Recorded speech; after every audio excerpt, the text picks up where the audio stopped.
Hello दोस्तों, स्वागत है आपका रैंकाइन एकेडमी यूट्यूब प्लेटफॉर्म पे। मैं हूं प्रशांत पूजन। दोस्तों, जैसा कि आपको पता ही है कि एसएससी एमटीएस का एग्ज़ाम आने वाले अप्रैल महीने में होगा, तो उससे पॉलिटी के दोस्तों 2 से लेकर 3 क्वेश्चन तक एसएससी एमटीएस के जीके जीएस का जो पैटर्न है उसमें आ सकता है। तो उसी बात को ध्यान में रखते हुए हम लोग 1 से लेकर 100 तक पॉलिटी के मोस्ट इंपॉर्टेंट क्वेश्चन, कुछ पीवाईक्यू और कुछ ऐसे क्वेश्चन जिनके आने की संभावना काफ़ी ज़्यादा अधिक है, उनका एक सेट बना के यहाँ पर प्रैक्टिस करवा रहे हैं। तो आप लोग फटाफट 1 से लेकर 100 तक क्वेश्चन की प्रैक्टिस कर लीजिए और अपनी तैयारी को परख लीजिए कि कितनी आपकी तैयारी पॉलिटी की है। ठीक है, तो आइए पहले क्वेश्चन पे आते हैं। भारतीय संविधान के निर्माण में निम्नलिखित में से किसने सबसे गहरा प्रभाव डाला है? ठीक है ना, तो भारतीय संविधान के निर्माण में सबसे गहरा प्रभाव तो ब्रिटिश संविधान, अमेरिकी संविधान, आयरिश संविधान या फिर भारत सरकार अधिनियम 1935। दोस्तों, जैसा कि आपको पता ही है कि भारत आज़ाद होने से पहले एक अंग्रेजों के ही छत्र छाया में एक तरीके का शासन अपना चलाता था क्षेत्रीय स्तर पे। तो वह जो शासन चलाया करता था वह भारत सरकार अधिनियम 1935 के तहत ही चलता था। तो उस समय जो रूल्स एंड रेगुलेशन बनाए गए थे उसी का प्रभाव जब संविधान बना तो सबसे अधिक भारत के संविधान पर पड़ा है, यानी कि उससे ही बहुत ज़्यादा आर्टिकल उठाए गए हैं। ठीक है, भारत का संविधान भारत का वर्णन कैसे करता है? तो जो भारत का संविधान है वह भारत का वर्णन कैसे करता है, यानी कि भारत को किस तरीके से परिभाषित करता है। तो राज्यों और केंद्र शासित प्रदेशों का एक संघ होगा, राज्यों का एक संघ होगा, एक संघबद्ध राष्ट्र होगा या फिर भारतवर्ष होगा। दोस्तों, संविधान के सबसे आगे ही भारत के बारे में परिभाषित करते हुए लिखा है कि भारत एक राज्यों का संघ है। भारत क्या है? एक राज्यों का संघ है। तो भारत को परिभाषित करते हुए संविधान क्या बोलता है कि भारत एक राज्यों का संघ है। ठीक है, तो भारत क्या है? एक राज्यों का संघ है। भारत के संविधान को अपनाया गया। दोस्तों, जैसा कि आपको पता होना चाहिए कि जो भारत का संविधान है उसके कुछ भाग 26 नवंबर सन 1949 को अपना लिए गए थे और पूर्णतः तरीके से 26 जनवरी 1950 को अपनाया गया। ठीक है, तो ऑप्शन आपके क्या है? जनवरी 1950, जनवरी 1949, 26 नवंबर 1949 या फिर 31 दिसंबर 1949। तो सबसे पहले संविधान को 26 नवंबर 1949 को अपनाया गया था। यदि दोस्तों 26 नवंबर 1949 यदि आपके ऑप्शन में नहीं है तो आप लोग 26 जनवरी 1950 को टिक कर सकते हैं। मैं फिर से बता रहा हूं कि 26 नवंबर 1949 को कुछ पार्ट इसके एक्टिव हो गए थे। प्रश्न नंबर 4 की बात करें तो निम्नलिखित में से कौन भारत की संविधान सभा के अध्यक्ष थे? Doctor Rajendra Prasad, Jawaharlal Nehru, M.A. जिननाथ या फिर लाल बहादुर शास्त्री। ठीक है ना, तो दोस्तों जो भारत के पहले राष्ट्रपति बने थे वहीं संविधान सभा के अध्यक्ष भी थे, यानी कि संविधान सभा की जो अध्यक्षता करते थे वह कौन थे? डॉक्टर राजेंद्र प्रसाद। और इनके बनने से पहले दोस्तों अस्थाई जो अध्यक्ष बने थे वह डॉक्टर सच्चिदानंद सिन्हा बने थे, और जब स्थायी अध्यक्ष बने तो डॉक्टर राजेंद्र प्रसाद बने। और यही आगे चल के क्रमशः 2 बार भारत के प्रेसिडेंट यानी कि राष्ट्रपति भी रहे। भारतीय संविधान में कितने अनुच्छेद हैं? तो जो दोस्तों भारत का वह सबसे पहले संविधान बना था उसमें अनुच्छेदों की संख्या 395 थी। ठीक है ना, अब आगे बात करते हैं प्रश्न नंबर 6 की। भारत का संविधान किसके द्वारा बनाया गया था? यानी कि भारत का संविधान बनाने के लिए कौन सी बॉडी बनाई गई थी जो कि भारत का संविधान बनाई थी? तो योजना आयोग, राष्ट्रपति, संविधान सभा या फिर कार्य समिति। यह बड़ा ही आसान सा इसका उत्तर होगा। दोस्तों, संविधान सभा का जो गठन हुआ था उसका काम क्या था कि भारत का संविधान बनाना, और उसने 2 वर्ष 11 माह 18 दिन में भारत का संविधान बना भी लिया।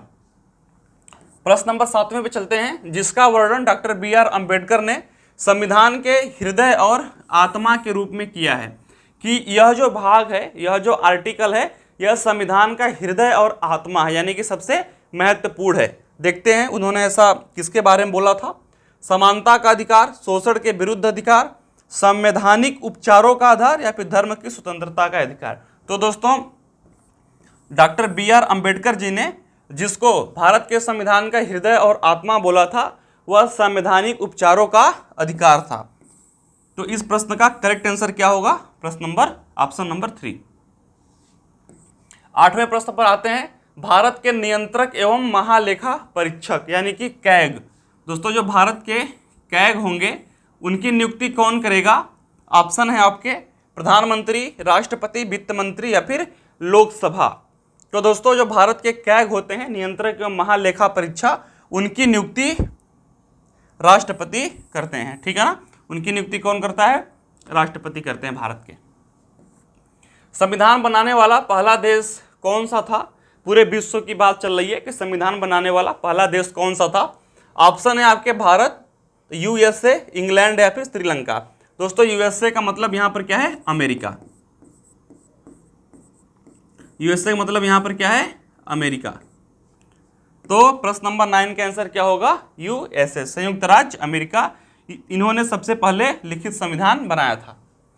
भारत के राष्ट्रपति के महाभियोग की विधि कहाँ से अपनाया गया है? दोस्तों महाभियोग की विधि का मतलब क्या है कि यदि भारत के राष्ट्रपति अपने कार्य को सही तरीके से नहीं कर रहे हैं या फिर उनके ऊपर कुछ आरोप लग गए हैं, तो भारत के राष्ट्रपति को अपने पद से हटाने के लिए जो प्रोसेस होता है उसको महाभियोग बोलते हैं। और यह जो कॉन्सेप्ट है प्रेसिडेंट को हटाने का, जो कॉन्सेप्ट है वह यूएसए से क्या किया गया है? बारो किया गया। यानी कि ऐसा कॉन्सेप्ट कहाँ था? अमेरिका में था, और सेम टू सेम वहीं भारत में रख दिया गया है राष्ट्रपति को हटाने का। तो भारत के राष्ट्रपति पे महाभियोग लगाने का जो फार्मूला है यह यूएसए से लिया गया है।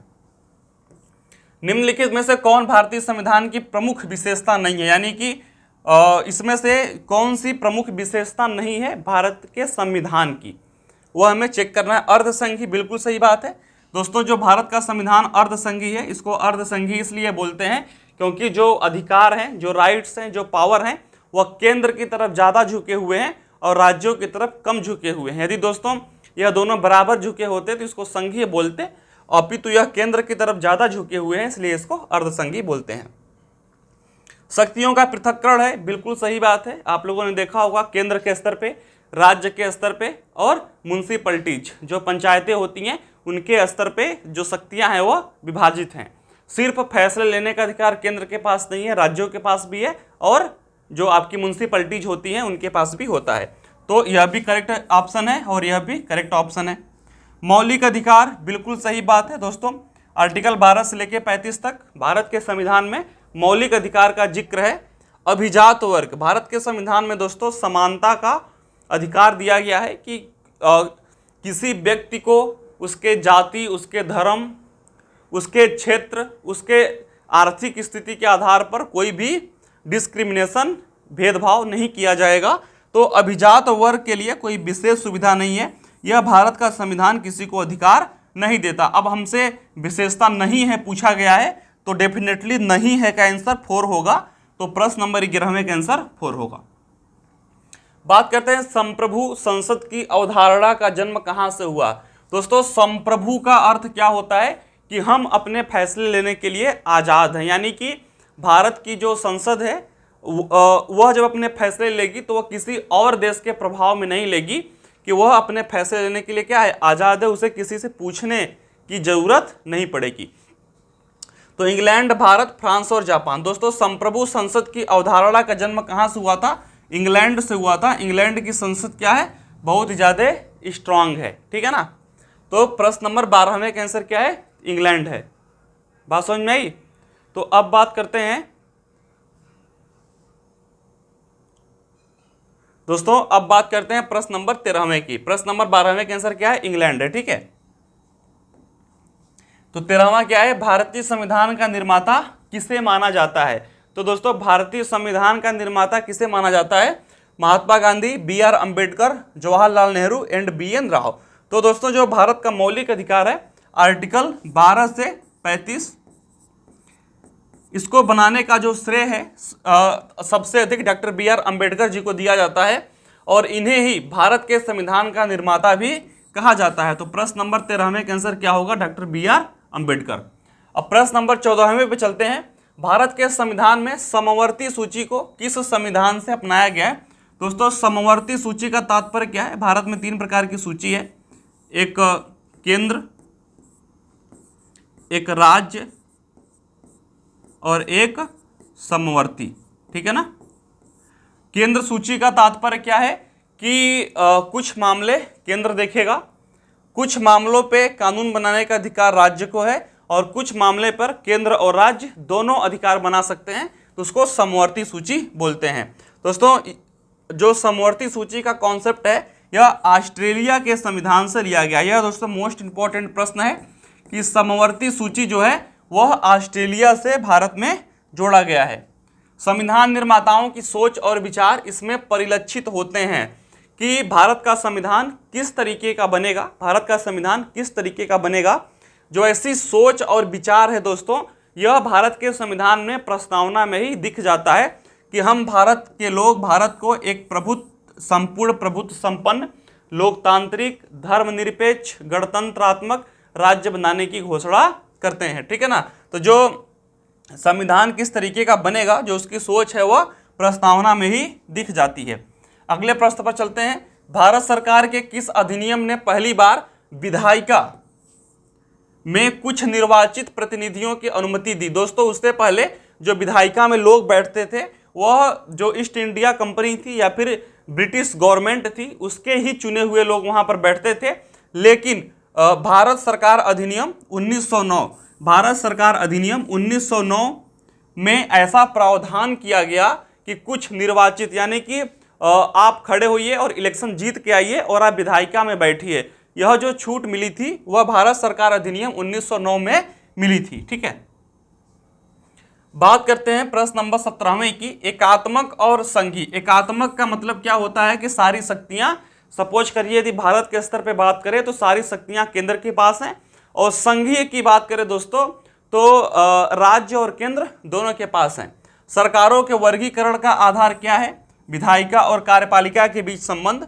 कार्यपालिका दोस्तों, विधायिका और कार्यपालिका तो एक ही जगह होती है। यदि हम केंद्र की बात करें तो केंद्र के लोकसभा में जो पूरे सांसद होते हैं उनको हम विधायिका बोल सकते हैं, और उन सांसदों में से जो पार्टी सरकार बनाती है उसके मेंबर्स को हम कार्यपालिका बोल सकते हैं। तो यह तो होगा नहीं क्योंकि इसमें राज्य और केंद्र दोनों का जिक्र तो आ नहीं रहा है।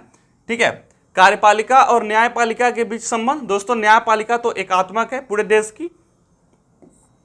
केंद्र और राज्य के बीच संबंध, बिल्कुल सही बात है। केंद्र और राज्य के बीच संबंध को ही, केंद्र और राज्य के बीच में यदि शक्तियों का क्या है, विभाजन है, तो उसको हम संघीय बोलेंगे, और सारी शक्तियां यदि केंद्र के पास है तो हम उसको क्या बोलेंगे, एकात्मक बोलेंगे।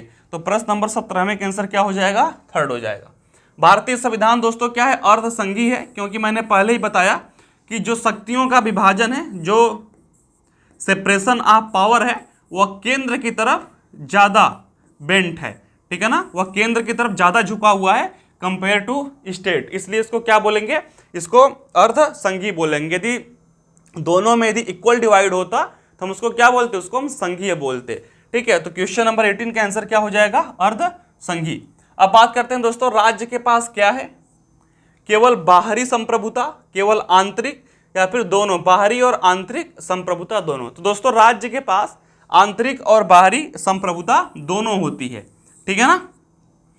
प्रश्न नंबर 19 का आंसर क्या है, थर्ड।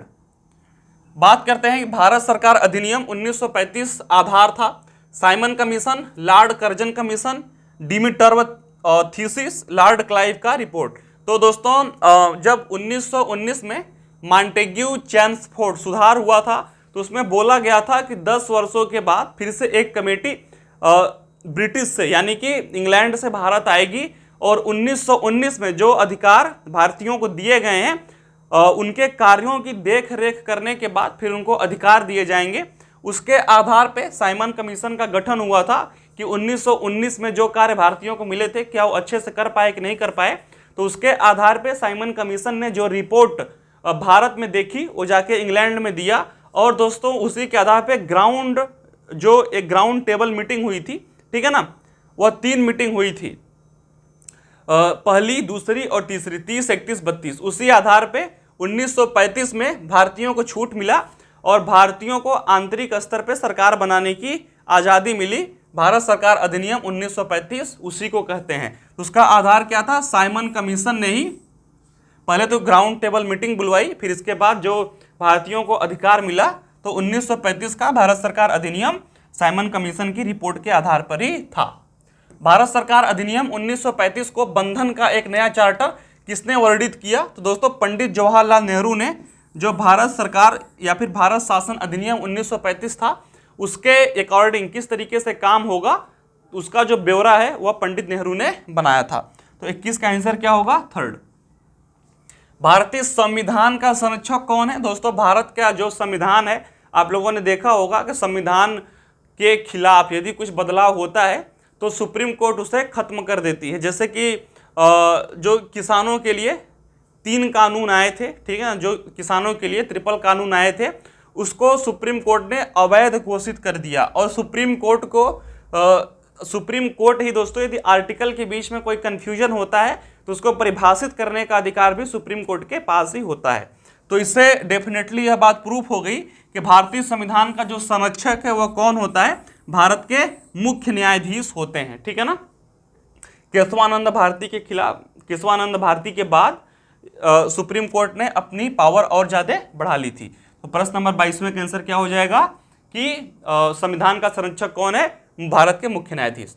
लोकतंत्र में सबसे महत्वपूर्ण प्रणाली कौन सी होती है? सामाजिक, राजनैतिक, आर्थिक और सरकारी। दोस्तों लोकतंत्र में राजनीतिक का खुलापन होता है वह दोस्तों लोकतंत्र का सबसे अच्छा हिस्सा माना जाता है कि लोगों को एक स्वतंत्र रूप से इलेक्शन लड़ने और वोट देने का अधिकार हो और जनता द्वारा चुनकर शासन में आने का जो अधिकार होता है वह लोकतंत्र में सबसे अच्छा होना चाहिए। यानी कि जो पॉलिटिकल एक्टिविटी होती है यदि वो अच्छे से हो रही है तो लोकतंत्र का सबसे महत्वपूर्ण जो प्रणाली होती है वह राजनीति ही होती है। प्रश्न नंबर 23वें का आंसर क्या है? राजनीतिक। भारतीय लोकतंत्र के आदर्श में संविधान में कहाँ मिलते हैं? प्रस्तावना, भाग 3, भाग 4 और भाग 1। दोस्तों जो प्रस्तावना है उसमें आदर्श बातें लिखी हुई हैं। भारत एक धर्मनिरपेक्ष देश है, भारत के अंदर संप्रभुता है, समाजवाद है, गणतंत्रात्मकता है, ठीक है ना। तो ये सब जो बातें हैं और अखंडता है, ये सब जो बातें हैं कहाँ पर लिखी गई हैं? प्रस्तावना में लिखी गई हैं और उसी को बेस मानते हुए पूरा संविधान बनाया गया है ऐसा माना जाता है। तो आदर्श जो हमें लोकतंत्र का आदर्श मिलता है वह भारत की प्रस्तावना में हमें देखने को मिल जाता है। राज्य के माध्यम से संचालित क्या होता है? दोस्तों राज्य के माध्यम से सरकार संचालित होता है। यहाँ पर राज्य का मतलब क्या है? देश। आप इसको किसी स्टेट मत मान लीजिएगा, यहाँ पर राज्य का अर्थ क्या है? देश। और देश किससे ऑपरेट करता है? गवर्नमेंट से। जो गवर्नमेंट बनती है वही देश को क्या करती है? ऑपरेट करती है, सारे नियम कानून बनाती है, विदेशों से संबंध स्थापित करती है, व्यापार के लिए नियम बनाती है, ठीक है ना। तो देश या फिर उसको पॉलिटिकल भाषा में बोले तो राज्य कैसे ऑपरेट करता है? सरकार के थ्रू ऑपरेट करता है। प्रथम केंद्रीय विधानसभा का गठन कब हुआ था? तो दोस्तों प्रथम केंद्रीय विधानसभा का जो गठन हुआ था मॉन्टेग्यू चेम्सफोर्ड 1919 के बाद 1920 में हुआ था। तो प्रश्न नंबर 26 का आंसर क्या होगा? 1920। कानून के शासन की अवधारणा की संवैधानिक प्रणाली की एक विशेष विशेषता क्या है? तो दोस्तों देश में कानून का शासन होगा, ठीक है ना, देश में कानून का राज्य होगा। इसकी अवधारणा सबसे पहले इंग्लैंड में थी, फिर इंग्लैंड से भारत में लिया गया। यदि आपसे प्रश्न पूछे कि कानून का शासन सबसे पहले कहाँ पर था, तो इंग्लैंड में था और वहाँ से भारत में लिया गया।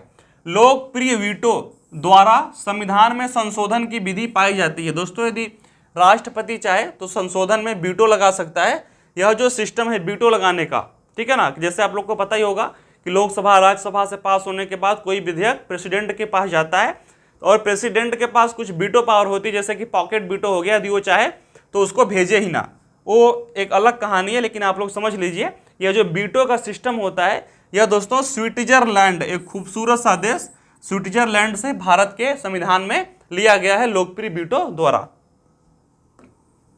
बात करते हैं निम्नलिखित में से कौन सा सरकार की संसदीय प्रणाली की अविच्छेद्य विशेषता है, ठीक है ना, कि संसदीय प्रणाली की ऐसी विशेषता है कि जो कभी खत्म नहीं होगी, अविच्छेद्य विशेषता है। संविधान का लचीलापन, कार्यकारी और द्वीप समूह का संलयन, न्यायिक वर्चस्व या फिर संसदीय संप्रभुता। दोस्तों कार्यकारी और द्वीप समूह का संलयन, इसका मतलब कि जो विधायिका और कार्यपालिका होता है उसके समन्वय से ही जो होता है वह संसद कार्य करता है। तो प्रश्न नंबर 29वें का आंसर क्या होता है? कार्यकारी और द्वीप समूह का संलयन। जमीनी लोकतंत्र का संबंध क्या है? शक्तियों का हस्तांतरण, शक्तियों का विकेंद्रीकरण, पंचायती राज व्यवस्था। दोस्तों शक्तियों का हस्तांतरण बिल्कुल सही बात है, लोकतंत्र को बढ़ावा मिलेगा और ज़्यादा से ज़्यादा व्यक्तियों के पास क्या जाएंगे? अधिकार जाएंगे। शक्तियों का विकेंद्रण भी होता है, केंद्र, राज्य और म्यूनिसिपैलिटी पंचायती जो व्यवस्था होती है वहाँ तक शक्तियाँ क्या होती हैं? बिखरती हैं। और पंचायती राज व्यवस्था भी है। तो उपरोक्त सभी इसके आंसर हो जाएंगे। भारतीय संविधान के अनुच्छेद 14 में प्रयुक्त वाक्यांश कानून के समक्ष समानता किससे लिया गया? दोस्तों जो मौलिक अधिकार है इसका कॉन्सेप्ट कहां से लिया गया? यूएसए से, संयुक्त राज्य अमेरिका से। लेकिन जो आर्टिकल 14 है उसमें कानून के समक्ष समानता, यानी कि कानून के सामने सब लोग समान होंगे और कानून सबके लिए समान होगा, यह जो बात है, ठीक है ना, कानून के समक्ष समानता, यह कहां से लिया गया? यह ब्रिटेन से लिया गया है। यदि मौलिक अधिकार की बात करें तो यह दोस्तों संयुक्त राज्य अमेरिका से लिया गया है। लोकतांत्रिक समाजवाद का लक्ष्य क्या है? लोकतांत्रिक का मतलब कि सबको वोट देने का अधिकार हो और सारा कुछ प्रोसेस हो। तो लोकतांत्रिक तरीकों से समाजवाद लाना, लोकतांत्रिक तरीकों से समाजवाद लाना, यह लोकतांत्रिक समाजवाद का लक्ष्य होता है। ठीक है। निम्नलिखित में से किस निर्णय में कहा गया है कि धर्मनिरपेक्षता और संघवाद भारतीय संविधान की मूल विशेषताएं हैं? केशवानंद भारती, एस.आर. बोमनई, इंदिरा साहनी या फिर मिनर्वा मिल्स केस। दोस्तों धर्मनिरपेक्षता और संघवाद भारतीय संविधान की यह मूल विशेषता है। एस.आर. बोमनई केस में सुप्रीम कोर्ट ने इसको स्पष्ट किया था।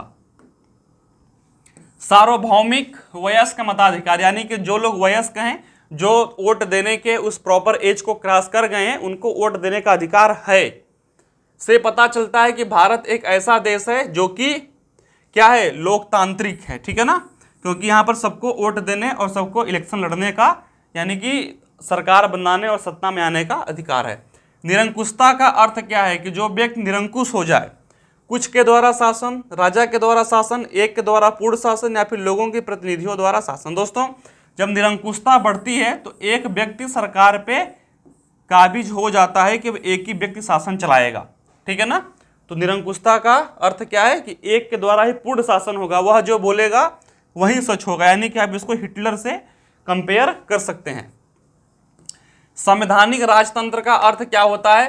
राजा संविधान लिखता है, राजा निर्माण द्वारा दी गई शक्तियों का प्रयोग करता है। दोस्तों बिल्कुल सही बात है, राजा को जो शक्तियां संविधान द्वारा मिलेंगी वह उसी का प्रयोग करेगा, यह संवैधानिक राजतंत्र होता है। ठीक है ना, और संवैधानिक लोकतंत्र का अर्थ क्या होता है? कि संविधान के द्वारा लोग इलेक्शन में फाइट करेंगे, फिर जीतेंगे, फिर सरकार बनाएंगे। और संवैधानिक राजतंत्र में क्या है? कि संविधान द्वारा जो शक्तियां राजा को मिलेंगी वह उसी का प्रयोग करेगा, खुद का अपना दिमाग नहीं चलाएगा। लोकप्रिय संप्रभुता क्या होती है? तो लोगों के प्रतिनिधि की संप्रभुता, कानूनी मुखियों की, राज्य के प्रमुख की या फिर लोगों को संप्रभुता। तो दोस्तों लोकप्रिय संप्रभुता क्या होती है? लोगों का ठीक है ना, कि लोगों को अपने जो अधिकार हैं वह पता हो और उनको अपने अंदर ही आज़ादी हो, वह किसी के गुलाम ना हो। इस प्रकार की जो संप्रभुता होती है वह सबसे बेस्ट होती है, सबसे लोकप्रिय होती है। तो इसका आंसर क्या हो जाएगा? फोर्थ। सरकार के सांसदीय स्वरूप का विचार किससे अनुकूलित किया गया है? कि दोस्तों सरकार में एक संसद हो, कार्यपालिका हो, विधायिका हो और वह जनता द्वारा चुन के आए। इस तरीके का कॉन्सेप्ट कहाँ से लिया गया है? यूके से लिया गया है। ठीक है ना, इंग्लैंड से लिया गया है। तो इसका आंसर क्या हो जाएगा? यूके। अब आगे बढ़ते हैं। निम्नलिखित में से किसने 1935 में पहली बार संविधान सभा के लिए सुझाव दिया था?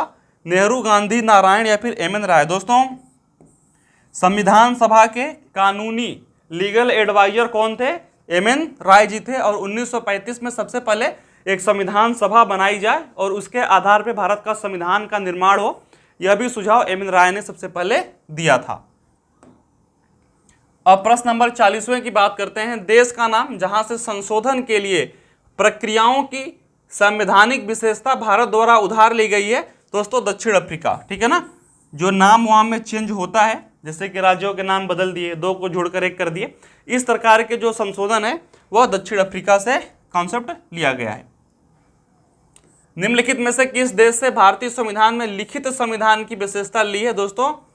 यह होगा आपका यूएसए, ठीक है ना, क्योंकि सबसे पहले लिखित संविधान जो है वह संयुक्त राज्य अमेरिका में बना था और संविधान को लिखा जाना चाहिए, यह जो कॉन्सेप्ट है भारत में यह अमेरिका से ही लिया गया है। तो प्रश्न नंबर 41 का आंसर यूएसए।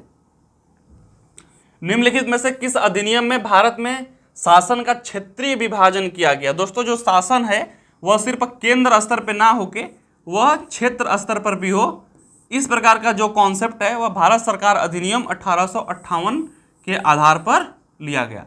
तो प्रश्न नंबर 42 का क्या है? 1858। निम्नलिखित में से किस अधिनियम द्वारा केंद्र में द्वैध शासन प्रणाली की शुरुआत की गई?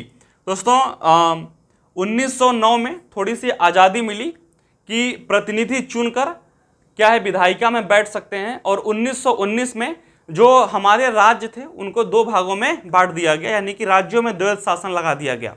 लेकिन 1935 में राज्यों का जो द्वैध शासन था उसको समाप्त कर दिया गया और केंद्र में द्वैध शासन लगा दिया गया। यह कब हुआ था? यह भारत शासन अधिनियम 1935 में हुआ था।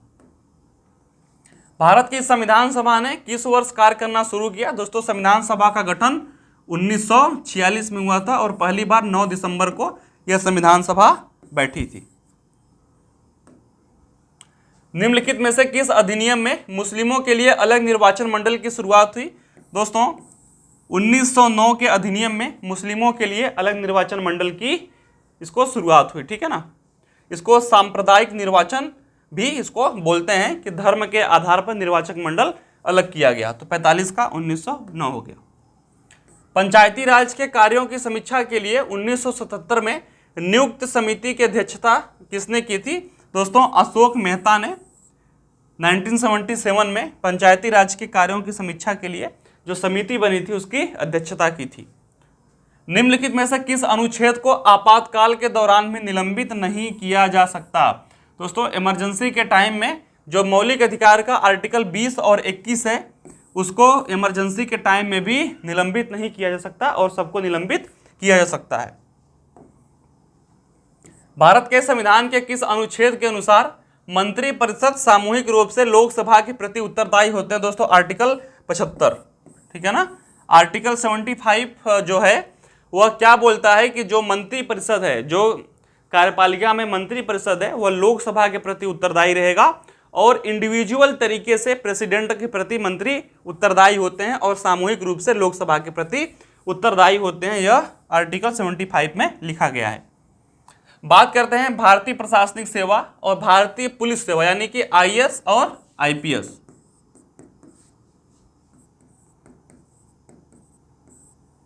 को संसद द्वारा बनाई गई सेवाएं मानी जाती हैं, ठीक है ना। तो यह दोस्तों अनुच्छेद 312 में आईएएस और आईपीएस की सेवाओं का वर्णन है। यह उसी के अंतर्गत इसको गठित किया गया है। भारत के संविधान के निम्नलिखित में से कौन सा अनुच्छेद जीएसटी परिषद के निर्माण के लिए प्रदान करता है, ठीक है ना। तो अनुच्छेद 279A दोस्तों यह जीएसटी परिषद के निर्माण के लिए प्रदान करता है। तो दोस्तों आप लोगों ने देख लिया कि 1 से 50 तक लेकर जो महत्वपूर्ण पॉलिटी के प्रश्न थे इसको हमने डिस्कस कर लिया। यह दोस्तों पार्ट 1 का वीडियो होगा और इसी के साथ 51 से लेकर 100 तक पार्ट 2 में हम इसको डिस्कस करेंगे। तो मिलते हैं नेक्स्ट वीडियो में, तब तक के लिए धन्यवाद।